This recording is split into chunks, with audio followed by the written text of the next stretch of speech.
чекам само со ова, не можам да се смирам. Бегаш само како мислиш да те стигнам. Baby, не сум тука да си играм. Арогана, али тоа е окей. Се прави важна уште од првиот ден. Вајбот на реплей. Се молам ова да е вистина, да не е фейк. Фейк како мелодија. Низ град со ки.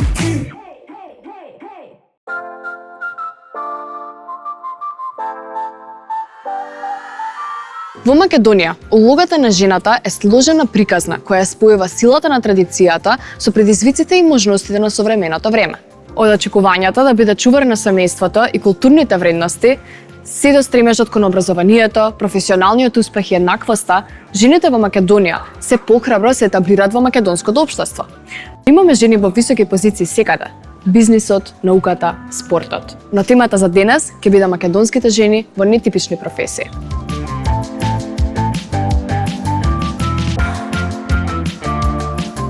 Како е да се биде жена со нетипична професија во Македонија?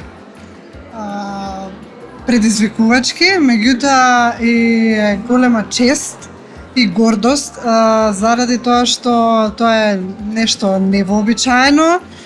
Секогаш има можност од вас да започнат промените и сметам дека е огромно задоволство. Како ја одбравте точно оваа професија, односно да одгледувате пчели? Оваа професија практично ми е во наследство, бидејќи мојот татко се занимава со пчеларство веќе 19 години и во текот на животот секогаш не насочувал кон пчеларство, ни ја гаел таа љубов према пчеларството и секогаш сум имала некаква идеја, меѓутоа нели се си доаѓа во свое време. Таа љубов прераснува во нешто ново и нешто интересно што сакав да го создадам кога веќе нешто правам. Нешто што ќе ги приближи луѓето повеќе до медот, повеќе до пчеларството и повеќе до нивното, до значењето на пчелите и природата. Кои се некои од предизвиците со кои што се соочувате секојдневно? Реално имаме доста предизвици, меѓутоа во секоја професија има предизвици. Голем дел од предизвиците не можеме толку многу да ги контролираме. Тоа се најголем предизвик ни се временски услови и климатски промени. Значи временските услови од година на година се се полоши и тоа ни прави да немаме доволно големо производство на мед.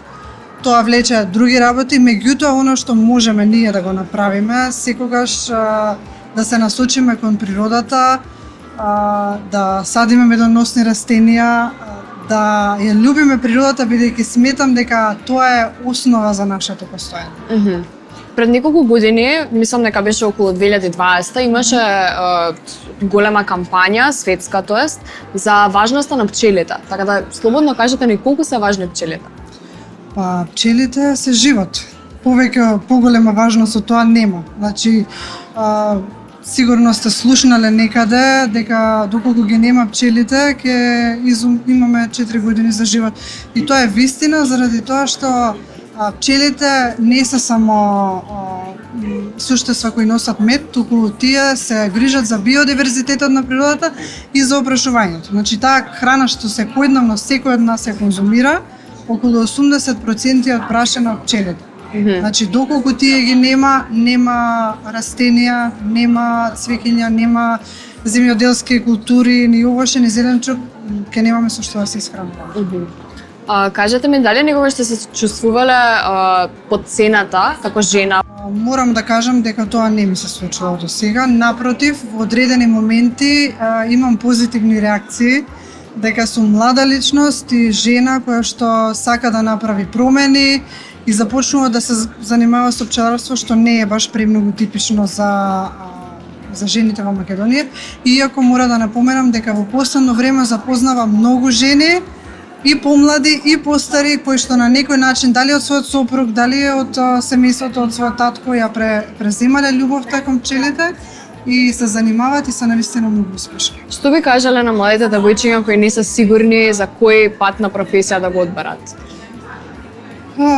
Сметам дека искрено се во свое време ќе си дојде. Јас завршив едно средно школо, еден факултет, магистрирав нешто сосема друго, Работев нешто сосема трето, моментално се занимавам со пчеларство, значи се што сакате да пробате во животот, да пробате и да не се каете. Има време во животот за се додека вие самите не се пронајдете. Значи се што моментално ви е желба, сметам дека треба да го испробате како професија, па во иднина зошто да не се пронајдете во нешто друго.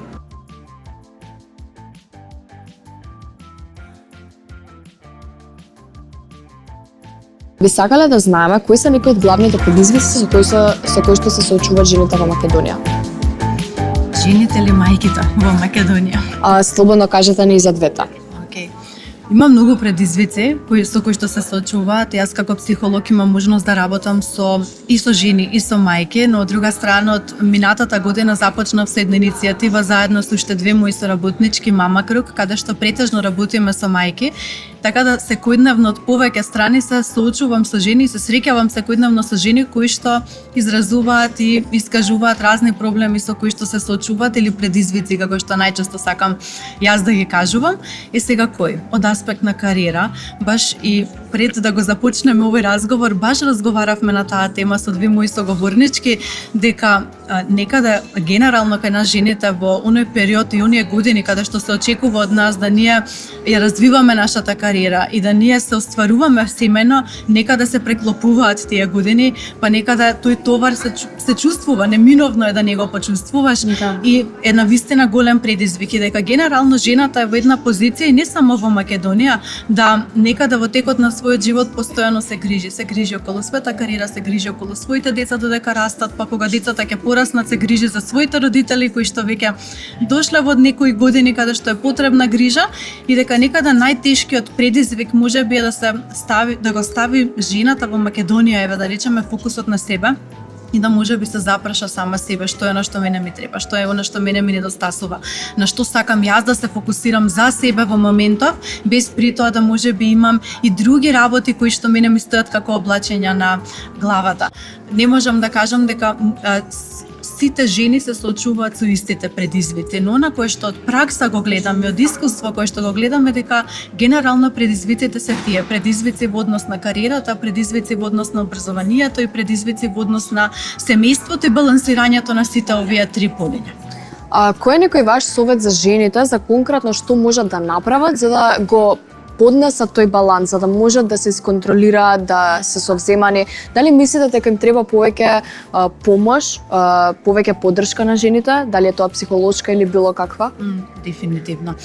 Секогаш кажувам, прво прашајте се себе си колку товар можете да носите. Сите во еден момент знаеме да кажеме, не можам, претешко е. Тачнава моментално ја носам и во еден момент ако ми натежне ќе кажам, леле сум ја преполнила, морам да видам што сум ставила во неа.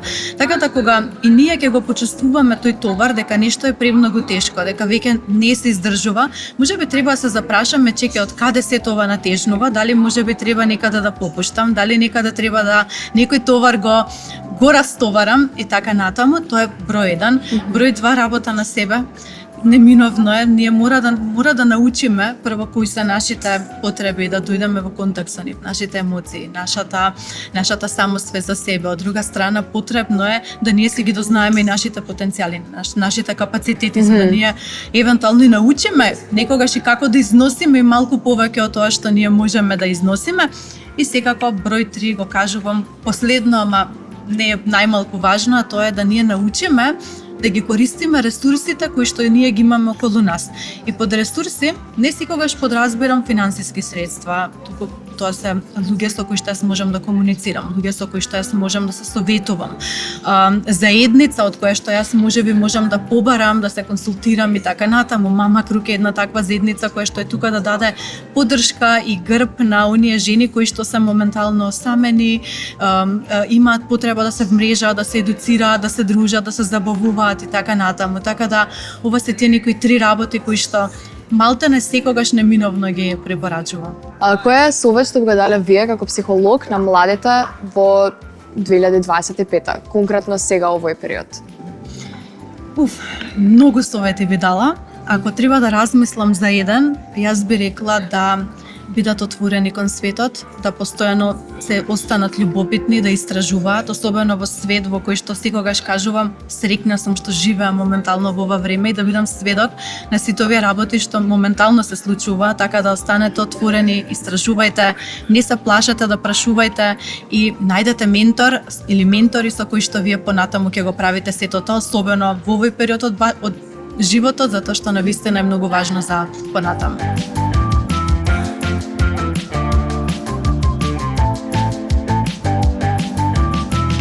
Што беше пресудно за изборот на вашата професија? Татко ми е професионален возач и знаете, често ме носеше со себе на работа, што тоа за мене беа прекрасни и среќни моменти. И така да тоа беше одлука за поеднина и јас да станам професионален возач. Вие сте возач на камион и тоа е многу нетипична професија за една жена. Како се носите со тој товар да сте жена во прилично машка професија? Вака, знаете, чувството за двоен како жена е прекрасно. Тоа не можам да ви го опишам, значи, пред се и многу интересно. Вака интересно и за случајните минути, знаете, во нашата држава е несекојдневно да сретнете девојка. Да. Така, и пред се чувството е неописливо. Вие имате долги патишта и возите камион од 2 тона. Дали тоа може би представува некаков предизвик, може би и психички, и физички, да треба да се носите за толку тешка работа? Така, видите, за тон може да збориме и до и над 40 тона, така да тоа и не ми представува проблем. Знаете, секоја пречка за мене не е пречка, бидејќи нешто кога работите со љубов, едноставно нема пречки. Која е вашата порака за младите, што би кажала од аспект на жена што работи нетипична професија? Овака, мојата порака за младите е, ако имаат желба да бидат професионални возачи во иднина, да не се двоумат, бидејќи ништо не е невозможно и ништо не изгледа толку тешко, сепак нели се може. Жена си знае да можете. Значи констатиравте дека работите во прилично машка професија. Дали некогаш ви дошло да се откажете скроз, да оставите све?